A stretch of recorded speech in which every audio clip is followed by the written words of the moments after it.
Welcome to Access Your Mastermind.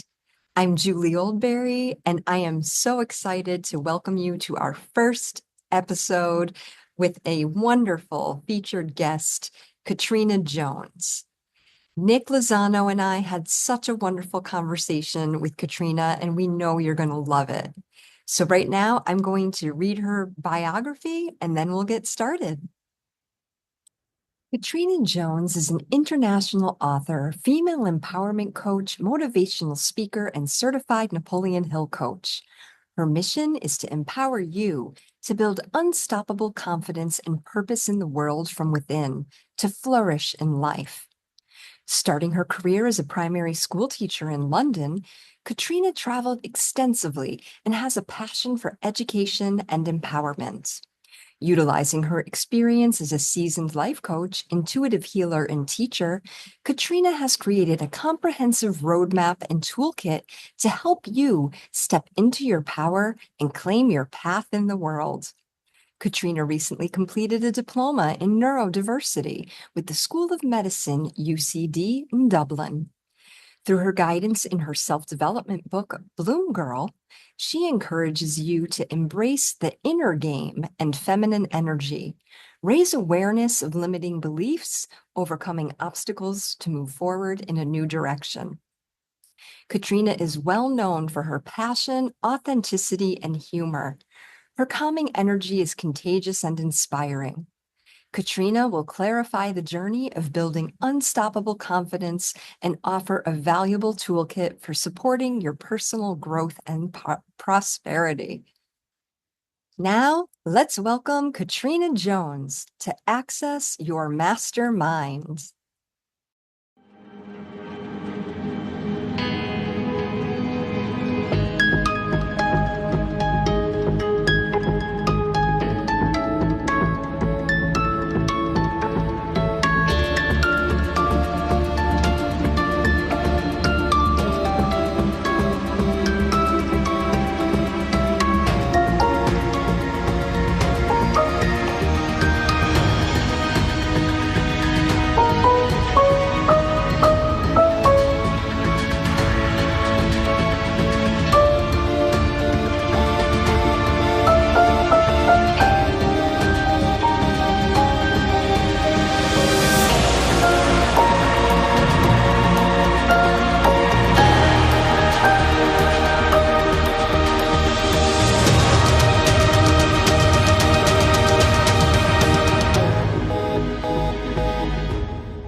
Catriona, come on up if you would. Yes, Hello, thank Catriona. you. Welcome. We're Thank so you. happy to have you join us. Thank you. I'm really excited. Number one. Awesome. Number one. Yes, our very Yes. first guest, our first episode. This is definitely an exciting day for Napoleon Hill Access and for me, and I'm sure for Nick as well. And thank you again for being with us, Catriona. So excited to have you. Nick, you want to get us right into the questions? Yes. Hello. Hi, Catriona. It's so nice for you to join us on our very first podcast. So we are honored and humbled to have you. So yeah, I was wanting to just jump into the questions that we have. We are in this month's podcast. We are featuring desire and what it really means, the true depth of desire to have success in our lives. And so Julie and I, we've created some questions about desire and how it has impacted your journey to success. So yeah, in chapter 2 of Think and Grow Rich, Napoleon Hill outlines 6 steps for developing a burning desire. The first step is to create a fixation in our minds on what we truly want. And my question to you, have you personally used this formula to achieving your success in your life? Yes, yes, I have. I'm definitely getting much better at applying it. I would say that one of my real success stories was manifest in the house that we're living in now. and really focusing on what I wanted, and I love this topic, first of all, of desire, because I feel very often as women, we're not really, and men, I suppose, but particularly women, we're not really conditioned to desire. And I often have this joke, if you want to be anything, be Irish Catholic. It's kind of like outside the box to desire. It's almost like a naughty word growing up for me anyway. I would say one of my great stories, and I talk about this in my book as well, because I authored self-help book Bloom Girl. I talk about manifesting this house. And I remember someone saying, do the illogical. So I had a very clear vision. The detail was really great, and I did manifest exactly how I wanted the house to be. But we were quite exhausted with the process, and it was really competitive. You put offers in, people would outbid you, all that process. And we were a bit muddled as well, because my husband would come home and he would say to me, "Oh, I saw a lovely house in town today," or "I saw a beautiful house by the beach." And I was like, "Right, we need to lock into this. What do we want? What is it we really desire?" So we started to get that detail of what we wanted to manifest in terms of our new home, when we wanted it by, so that we were all on board. And we also shared it with the children. And that gave it real power. And obviously the dogs, there's the whole thing was that we just relocated back to Ireland, that we would be able to have our own pets. So a lot of energy went into this. And here was like something really magical that we did. We decided to do something different, and we put it out, the energy out. Now it was after we had come up with the detail. We worked together, we locked into this goal of what we want, when do we want to buy, and then we decided out of the blue. My husband came home one day and he said, "Why don't this man said to me today, put an ad in the newspaper, you know?" And so we did.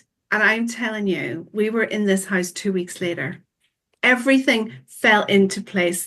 They were urgent to sell. We actually shared the same solicitor, so we were able to move as soon as. And the detail of, where the location, just outside town, near the beach, the countryside. So like the back of our house faces onto fields. The front has a little bit of street, so the children were able to play. Incredible. Incredible how that happened. Now we did take a while. We had to kind of get really fed up with ourselves. Wow. That's Wow. incredible. Oh, if I may, Katrina and Julie, like this inspires me so much because I believe in journaling before the kids go to school. And so we'll take certain weeks, we'll journal about what is it that we want this school year, what is it that we want after high school. And one week we spent journaling about our house that we're going to live in 10 years from now. And so, obviously high school kids, their mind, you could see my kids just kind of thinking. And so I'm giving examples, right? Like, how is the tile in your restroom? Do you have heated floors in your restroom? How's the landscape in the house? And when they get stuck, it's like, look, guys, this isn't my house. It's your house. What is it that Mm, and mm, Katrina, I believe like this is what it is, right? This is the real, the raw, the relatable, because this is firsthand experience that you manifested exactly like what you wanted. And although it took the time, like a season or whatnot, but when it came, it was quick. It was yeah, instant. yeah, So I absolutely. really, really relate to that. I just want Yeah, to hop in with that too. When you said, Nick, that it was like instant, but that's what it appears like, right? Like it appears like it just happened instantly, but really it was, I think, probably all of the work you were doing inside yourself and in your imagination to come up with this. Can you talk a little bit about yeah, maybe some of that internal work that you had to do and what that looked yeah. like for you and felt like in that regard?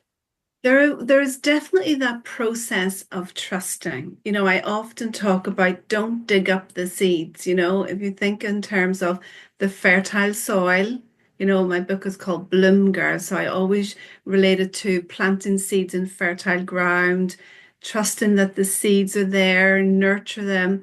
And I would be quite happy in the past to dig up the seeds. What's going on down there? Nothing's Mhm. happening. I can't see any shoots. Where's my bloom? Where's my flowers? Where's my roses? And it is really trusting. So that process for me is really having an attitude of faith. But if we back that up another bit, Julie, it's learning to be still. Mm. My morning routine has always been a very sacred part of my day.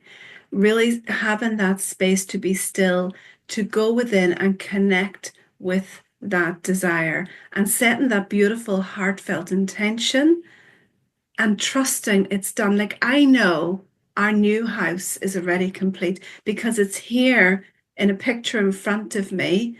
I can see the sea view, the exact same sea view 10 minutes down the road. It's done.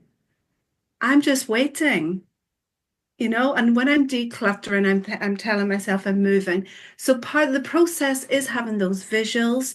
It's like Napoleon Hill talks about auto suggestion. I'm so happy and grateful now I live in my perfect place. I'm so happy and grateful now we found the ideal home for everyone. That's And really trust in that beautiful process and having that time in your day when you are still so that you can hold that space for your heartfelt intention. that's wonderful. Oh, thank you for sharing that, Katrina. I Yeah. appreciate that. And Katrina, if I may comment, you said many gold nuggets right there Okay. that we just cannot overlook. Like your morning routine. My kids, they argue with me. Well, Dad, we don't want to be an entrepreneur like you.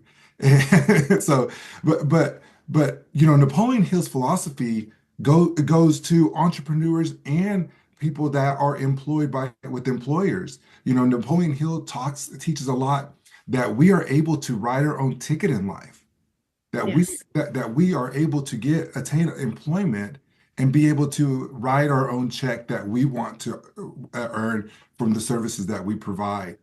And when you say morning routine, a lot of people that, from my experience, many people that I know that are employed, they don't have a morning routine.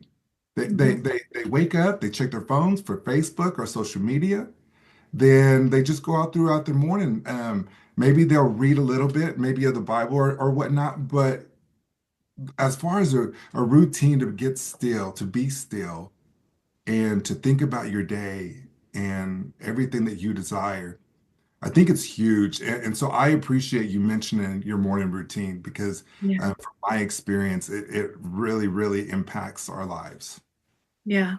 And On the, and one of the things, oh, sorry, Julie. I was just One going of to the say, on the line of that morning routine, if you wouldn't mind, could you just share a little bit about what you do inside that routine, if you're comfortable Yes, of sharing course. that? Yeah. Oh, So at the Napoleon Hill Institute, we have what we call the discipline camp. It's the self-discipline camp.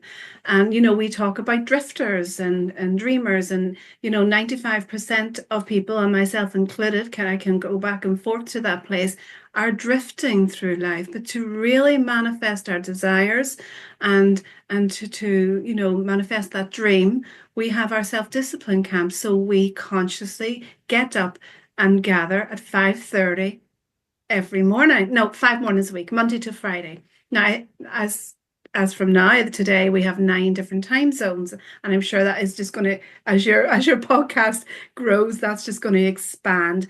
And so we gather at 9:30, and what do we do? So the first thing we do is we be still and we listen to a beautiful heart meditation from our CEO, Cleona O'Hara, hashtag Dairy Girl too. And and then we go into gratitude. One of the things Napoleon Hill talks about is that, we can't hold be love in the heart and anger or both at the same time. And a grateful heart is never angry. So we settle into our gratitude. I've got special stationery, a beautiful gold book where I write down, 10 things that I'm grateful for. Sometimes in the camp, we might say 5 things that is current, 5 that we're manifesting. And then we have our goal. We have our big goal, our definiteness of purpose. However, we break that down then into mini goals, our definite chief aim, and we write out, and we also settle into our intention for the day. And it's just beautiful. We'll read some motivational, uplifting literature. We get ourselves set up. And one of the things I brag about is I'm mopping floors before I go to work. Mm, Like that. I The like that. energy, the creativity, and why that is, we're talking, Napoleon Hill recommends that you read in those 6 steps and formula to success in the morning and the evening, is because the subconscious mind is listening in more and intently then, and we get to really impress that upon. First thing, there's just something really magical about that time in the morning. I have been meditating for years. But I learned to meditate by bringing my legs to the side of the bed and pausing for 2 minutes. Oh, wow. You know, so I know there's a lot happens in self-discipline camp, and it really is the most beautiful hour. And yeah, Nick, not everybody's gonna, say, I'll do that. However, you can begin with little pieces, little things like gratitude, watching a bird out the window, that being energy. And that definitely expands. Before I knew it in my meditation, it was 30 minutes.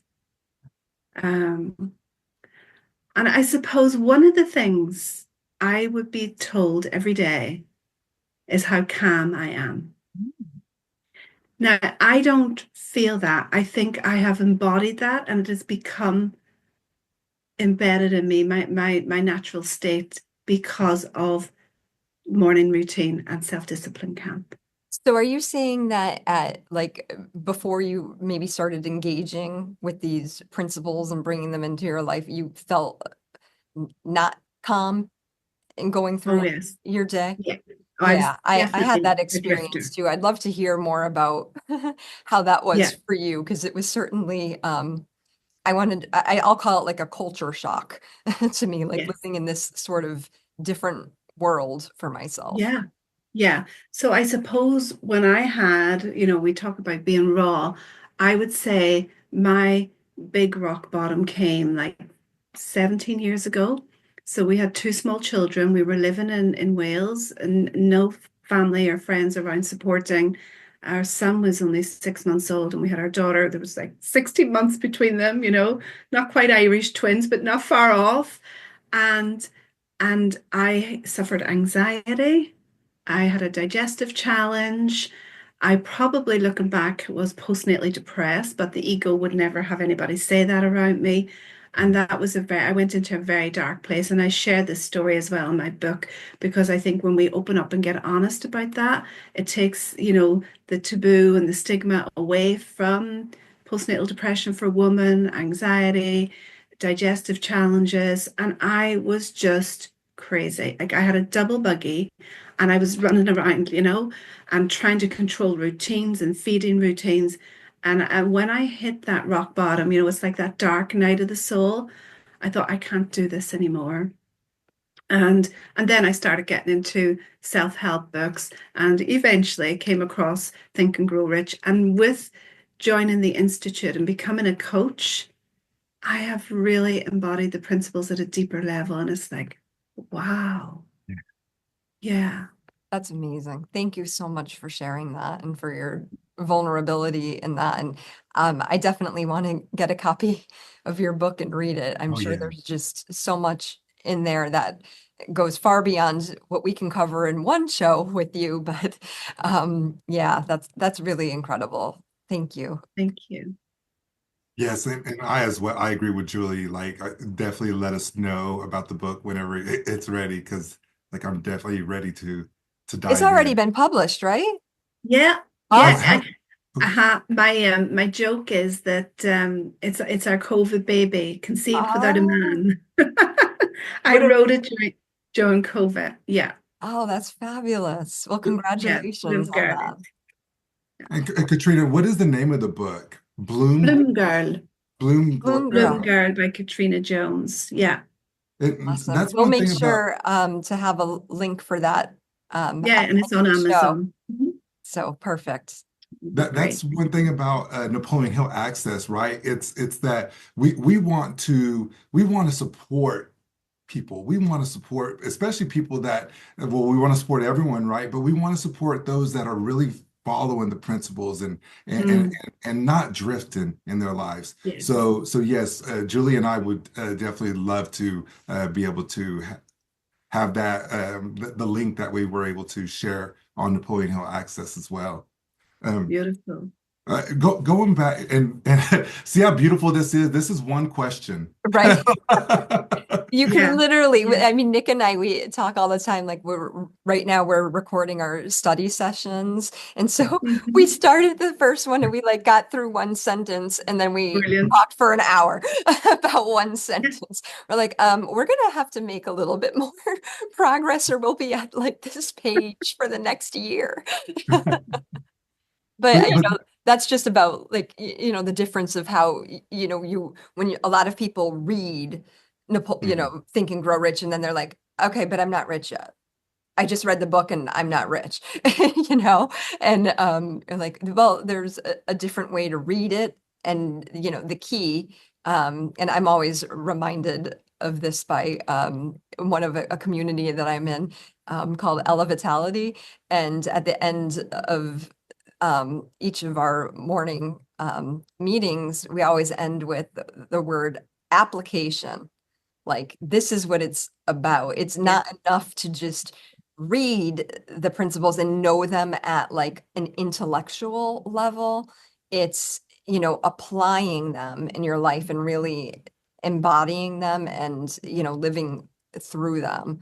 And I think just, diving in with you, you're such a beautiful example of that. And yeah, so let's continue. I'm so excited Thank to hear you. more. Yes. yes. So question to Katrina. How did you create this fixation in your mind? As in, you like, say for instance, you desired a home for your family. You desired Yes. a home where you can have pets and be by the beach and see some the countryside. So how did you create that fixation into your mind for our viewers? Yeah, that's a great question. It's a really good question for me because I can be in that comfort zone. Well, we've got this, we've got the house in Wales, we've got the income, there's no sense of urgency. And even with this new goal of the new house, and for me, the way I find in is I love opulence. I love creativity. So it's really important to connect with what turns you on, what gets you excited. All right. And sometimes it can feel really 2D to say, oh, I'm going to make £1 million in my business. For me, when I see this house with glass windows and the chandeliers and the openness and the spaciousness, I have to connect with that energy, with that emotion, with the senses, with the luxury, whatever that is for you or me. We have to know those pieces that's going to get me excited. I get excited about beautiful furniture, and fine dining and choosing, paintings and that is what it does it for me. That helps me throw a log on the fire. And I know that wouldn't work for anybody and everybody, but I'm really grateful that I can find that peace and say, I want to wake up in the morning and look out and see the ocean. I know you're talking a lot like about what you're saying, like I want to see this and be surrounded with this kind of beauty and that. And that reaches into the kind of like the five senses, like what you see and surround yourself around. Yep. Um, but I have a suspicion, but I just want to see if it's correct. But Yes. isn't it like for you, do you find that although you want to see that, there's more of like a sense of it's what I feel when I see this, and that it's Yes. not so much like you want to be surrounded by these things because of the feeling that it Yes. produces in Yes. you, and like that maybe that like energy or the vibration that you're able to be. Could you speak a little bit about that Yeah, and I element. think you've touched on it because feeling is the secret. I mean, I think it's Neville Goddard taught us that feeling is the secret. And obviously, for me, that's when I feel in alignment with my true authentic self, because we are all sovereign, we're all whole, and we're all complete, and we all come from that source, that same beautiful divine source. So there's opulence and sovereignty in all of us. And so for me, that feeling and that connection to beauty, thank you for noting that, and that connection to opulence really brings me into alignment with my true self and my higher self. Beautiful. That's for me. Yeah. For my husband, he'd rather sit up in the field and talk to the sheep.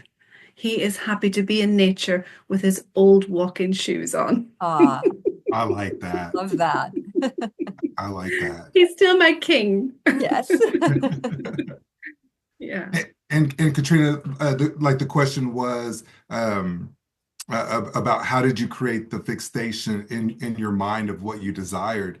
And whenever I heard you speak about the furniture, my mind glances or my mind goes directly to a favorite furniture store that I like, and it's Italian furniture. And so like if I'm creating a fixation in my mind of a home that I desire, maybe on some days off, I'll go visit the furniture store, kind of sit on some nice sofas or some chairs, and just kind of visualize and use my imagination. Yeah. Really behave. Like I drive up to the spot where I want to live. They must think I'm stalking them. And I park there and I look at the sea view, and I feel it. And I hear even the crunch of the road in the car, like the Mhm. Wow. gravel that Yes. I'm driving up. So I'm practicing this. I'm working on that. I haven't even really started building that muscle of imagination, I feel, because I believe the more we do this work, the more we realize there's work to Yeah. do. I want to Yeah. touch on that here, like the power of the imagination. I think that personally for me, I think that's one of my strengths. I have a like huge, wild, big imagination.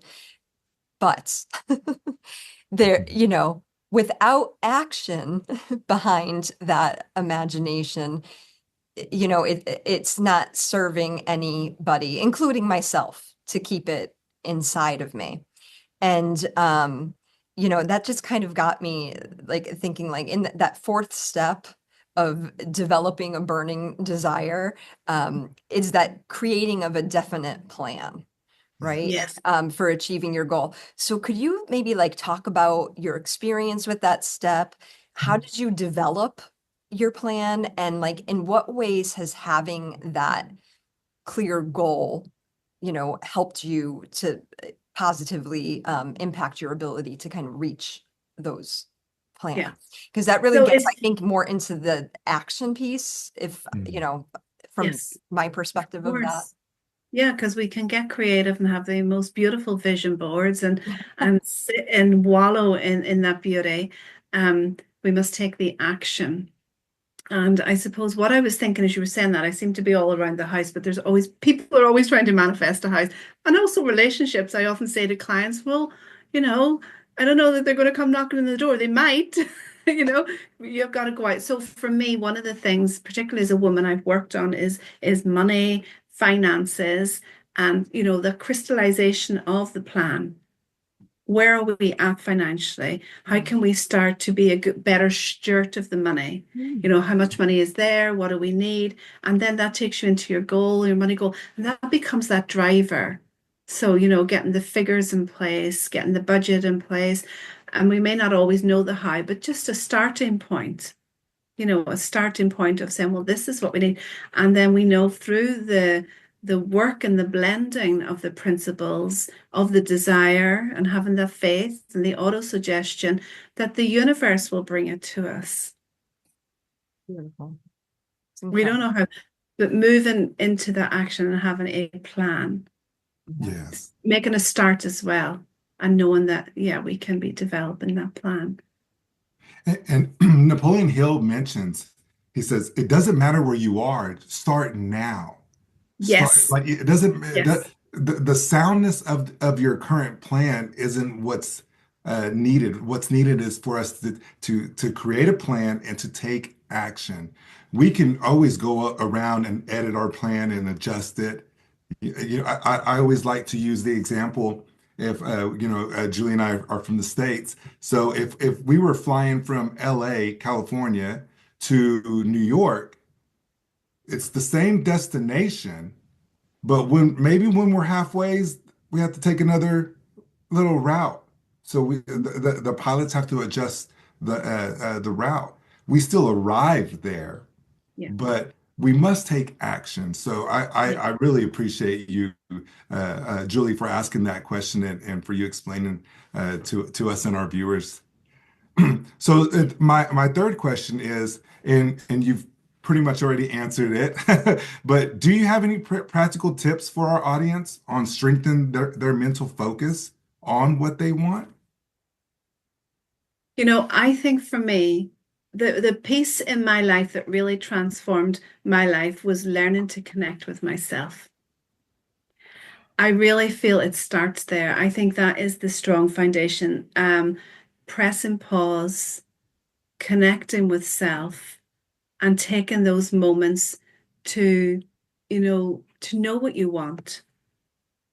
And what I love as well is that when we're not happy or we've got, dissatisfaction in an area of life and we have a longing for something else, we can use that contrast to pivot. So it might be, I don't like my job. How do I get from A to B? And I think stillness. So whatever that could be a walk in nature, connecting with your senses, press and pause. We've so many more resources now.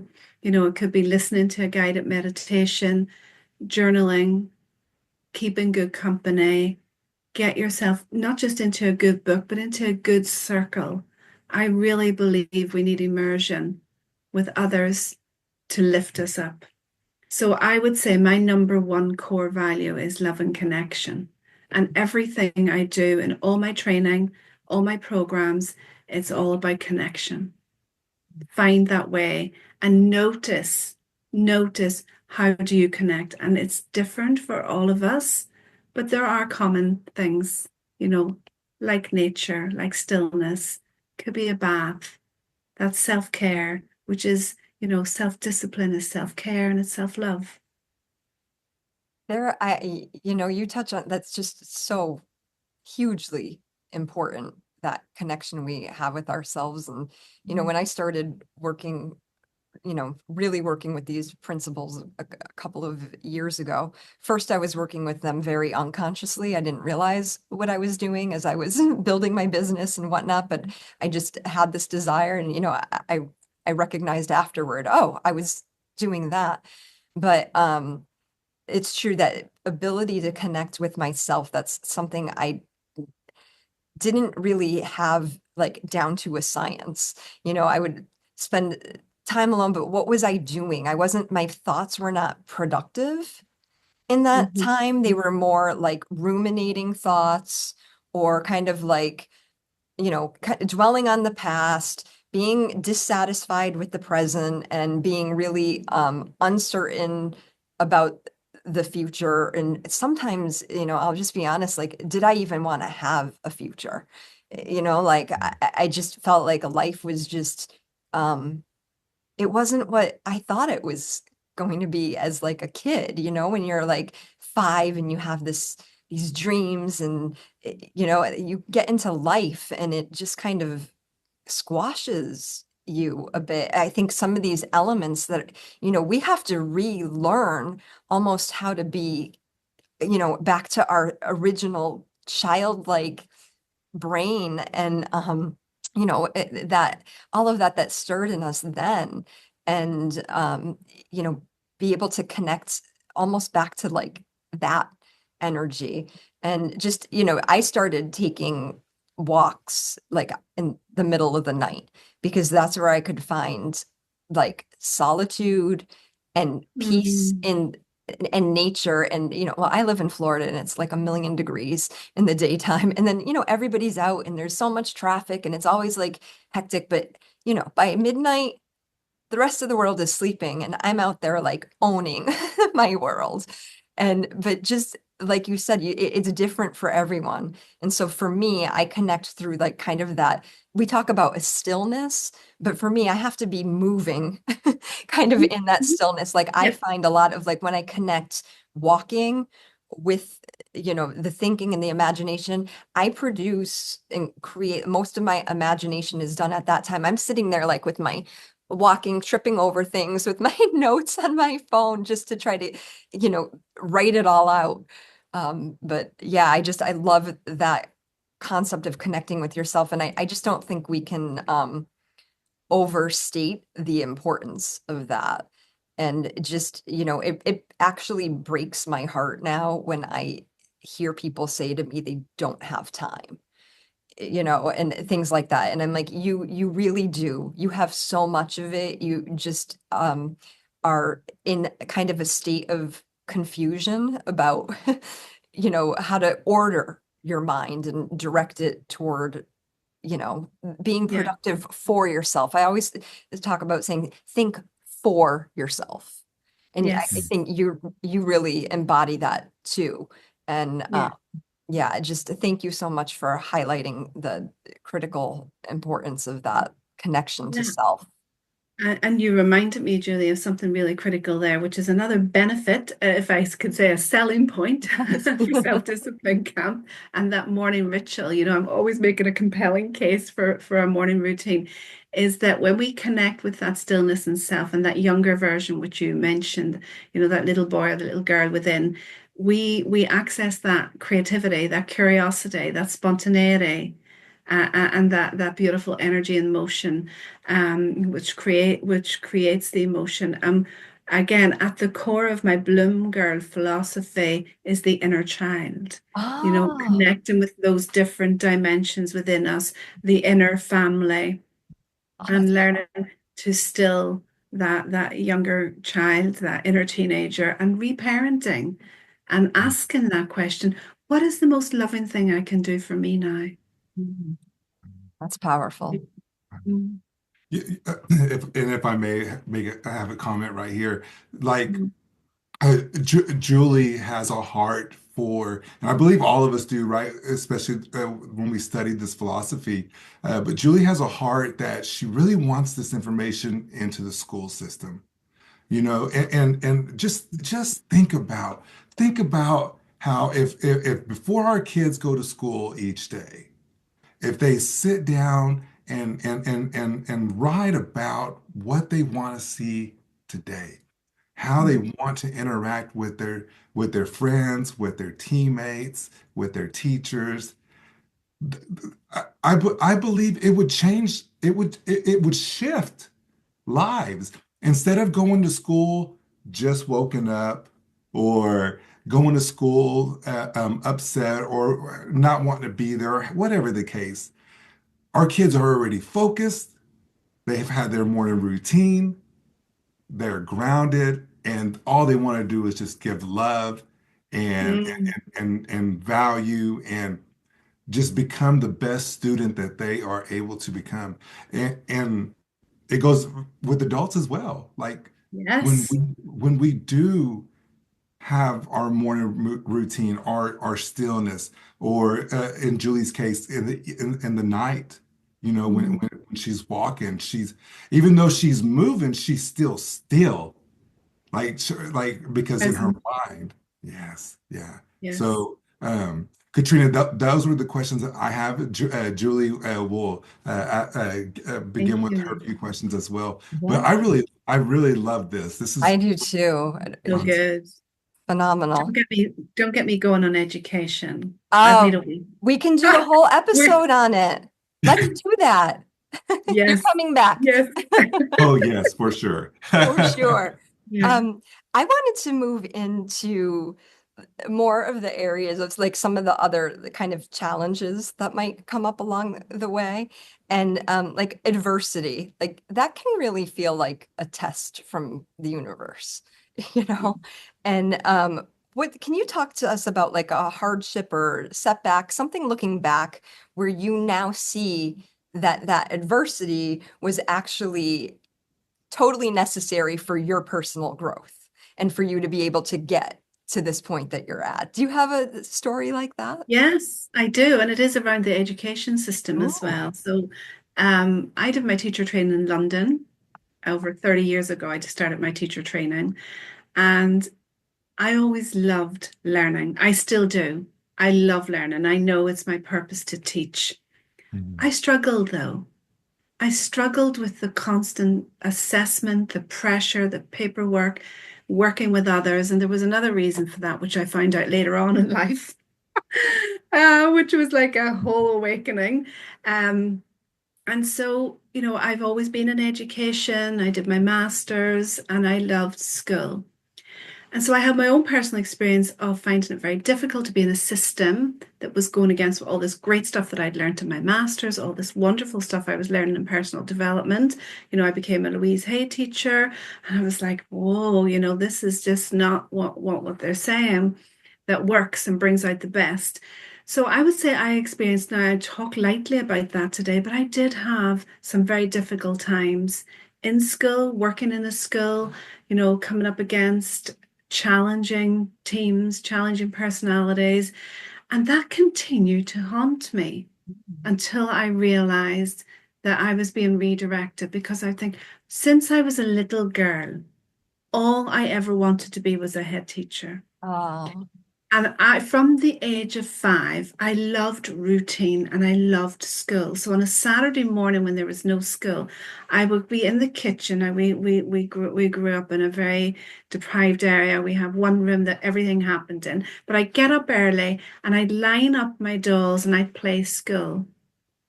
On a Saturday morning, we're soul sisters, Julie. Oh my gosh. I did it every day after school. All those dolls were lined up in my basement. I had a chalkboard, I had a Yes, pointer.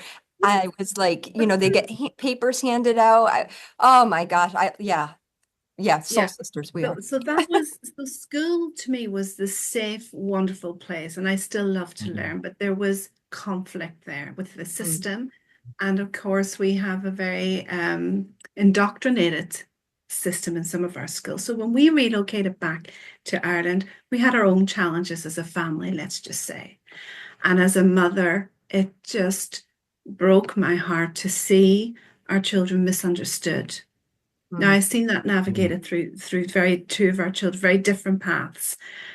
Anyway, the outcome of that journey, the advantage of that was that I then, I think maybe 2 years ago now, I learned that I was neurodivergent. So I was diagnosed with autism, I have ADHD, and I thought, wow, my whole life makes sense. However, I would say, particularly as a mother, and the challenges I had within the education system brought me to the point of, what is this all about? So I know that my purpose is to elevate educators, inspire leaders, and really serve, bring connection back into the classroom, and use this as fire in my belly to make a difference. I was never going to make a big enough impact just being in the classroom. I know that is what some people do, it suits them, but I knew that God was calling me Wow. Well, I'm so a glad bigger you answered the purpose. call because the work you're doing today is, and publishing that book and how, your words, you're such a powerful human. And, are you really are the real raw and relatable. And I'm so happy that we have you as our first guest to, be able to take us to this depth and level that you're discussing these principles Yeah, at. off to a flying start. And so for me, Julie and Nick, if I can help one person, one child, one family know that the system is broken and there is another way, there is a better way, and just remind to connect, go back to your values. The heart always remembers, and there is better days to come. Wow. So well Wow. said. That's Could, amazing. could, Katrina, like, sorry, Julie. No, that's okay. So I enjoy making content, live videos on social media, and some of my videos I'll mention towards the end if I've just impacted one person, just one person, and so I really really love and enjoy that's your mind, that's your heart, and I believe that when we have a heart like this, it's not only one person that we impact, it's the macro, just like Julie says. So, Yeah. Katrina, what advice would you give to someone who's feeling kind of like they're in the thick of their struggle right now? Feeling lost, maybe tired or uncertain, or just kind of like, like we say, drifting. Um, what would you like advise them, so that they can just kind of get Yeah. through that? Sure. And I've been in that place. I mean, we can't do it on our own. Self-help is great.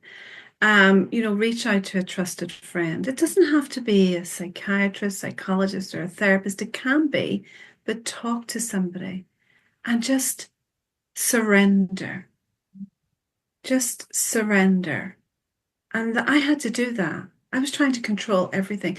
Do you know one of the turning points for me was a counselor said to me, "You're not in control. The sun is going to get up tomorrow, whether you get up or not." And I thought, wow. So surrender, just let it go, mm, connect with someone, talk to somebody.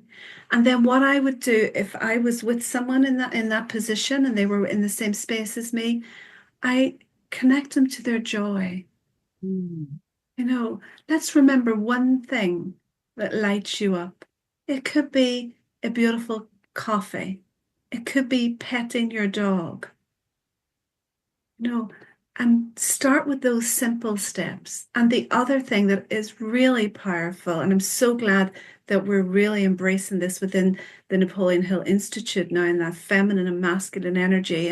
And Carla recently was talking about that, is that inner child. Whenever you ask someone, what did you love to do as a child? Their whole face lights up. I mean, you felt the energy when I talked about playing school. Yes. Yeah, absolutely, I did. Those little shifts. So start there. What brings you joy? What did that little girl love to do? Mhm. And it's so simple. It's ice cream or more glitter or wow. play with the hair, or yeah, go splash in the puddles. Wow. So just know that that you're not alone, Mm. and keep it really simple That is so, begin with. so powerful. That's awesome, awesome advice. Thank you for sharing that. That's incredible. Nick, do you have anything to add to that? That's wow. Yeah, yeah, Katrina, or the masculine side, or being outside talking to the sheep, like Yeah. to me, when I hear you say that, whatever your husband maybe like whatever I would be going through that day or whatnot, I had a hard day at the office, and I got home and I was able to be out there in the country with the livestock, and when I come back in, I'm probably a better husband to my wife. I'm probably a better, dad to my kids. And you've touched on so many great points today, Katrina, that it's coming from within. Like, go back inside, be still. And I believe one of the saddest things to hear is, Nick, I just don't know what I want. And Mhm. I have a friend who his mother recently retired.